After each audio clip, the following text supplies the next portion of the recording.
ठाण्यामध्ये एका महिलेला मारहाण केल्याची घटना घडली आहे। सध्या मी ठाण्यामध्ये आहे आणि ज्या महिलेला मारहाण केली ती महिला आता थेट मनसेकडे गेलेली आहे आणि मनसे आता त्या रिक्षा चालकाचा शोध घेत आहे। संपूर्ण परिसर या ठिकाणी बघत आहेत। काही वेळापूर्वीच रिक्षा चालकाशी त्यांचा संवाद देखील साधला होता। मात्र एका महिलेला असं मारहाण करणं हे कितपत योग्य आहे असा देखील सवाल या ठिकाणी उपस्थित होत आहेत। आपल्यासोबत मनसेच्या पदाधिकारी आहेत। काही त्या रिक्षा चालकाचा तुम्ही शोध घेत आहेत, जर हातात भेटला तुम्हाला तर काय कराल? आम्ही त्याला खूप मारणार। पहिली गोष्ट मध्ये तो हिंदीमध्ये बोलतो मराठी माणसाला आम्ही रिस्पेक्ट करतो आणि ह्या मुलीला एवढं मारून त्यांनी रिक्षा बाहेर काढलं आणि त्या बिचारीने रेकॉर्डिंग ठेवलंय। तो तिच्या हाताने तिला मारत होता। वरती तो बोलतो की माझ्यावर एवढ्या केस आहेत, तू जा आणि पोलीस स्टेशनमध्ये तक्रार कर।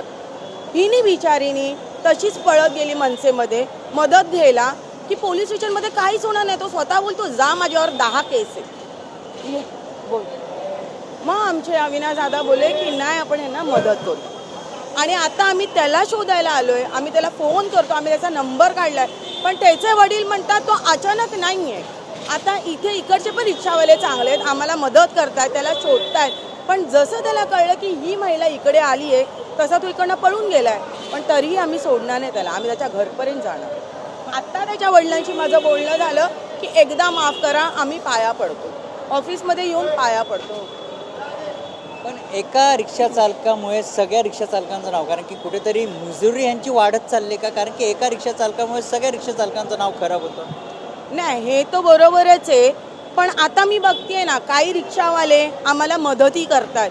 हा चेहरा ओळखीचा आहे का, ह्यांना पण मदत करतात मला ना। इकडे रिक्षावाले पण पळून आले की नाही लेडीजवर हात उचलले तर चुकीचे का? काय महाराष्ट्रात आपले रिक्षावाले जे आपल्याला मदत करायला आले आमच्याबरोबरच उभे होते, त्यामुळे एकामुळे आपण सगळ्यांना दोष नाही देऊ शकत। पण हे जे त्यांनी केलंय ह्याचा तर त्याला जाब देणारच आम्ही।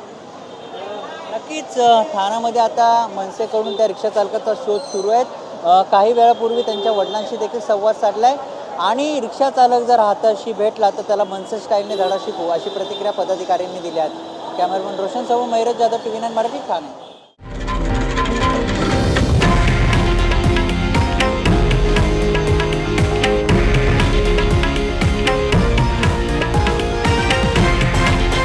हे आहे देशातील नंबर 1 न्यूज नेटवर्क आणि आपण पाहत आहात TV9 मराठी, एकमेव।